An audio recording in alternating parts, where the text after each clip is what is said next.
आप लोगों ने पूरा कुरेद दिया, अब खाली कर दिया आप लोगों ने। जो बचा हुआ था वो आपने करा दिया, आपके कैमरे के सामने आपने थिएटर करा दिया मुझसे। मेरा जो बचपन गुजरा वो एक संयुक्त परिवार में गुजरा, और उसके बाद मैंने चूल्हे बर्तन बढ़ते हुए भी देखे। ज़रूरी ये होता है एक एक्टर के लिए कि कभी वो एक मेथड को, एक प्रिपरेशन के तरीके को, एक प्रक्रिया को कभी वो सत्य न माने। मैं नोट डाउन करता रहता हूँ कि कैरेक्टर के अपने ट्रेट्स, वो कहाँ के रहने वाले थे, वो किस माहौल में पले बढ़े, वो उनका बचपन कैसे गुजरा।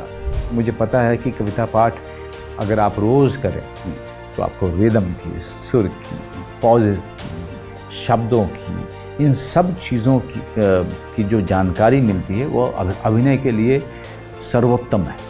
वो पुराने दिन, आशिकाने दिन, होश की नमी में भीगे वो पुराने दिन। दिन किधर गए, सब किधर गए, पीछे मुड़ के देखा जाने सब किधर गए। अकेले हैं खड़े, कदम नहीं बढ़े, जाएंगे कहाँ कुछ पता नहीं, वो पुराने दिन।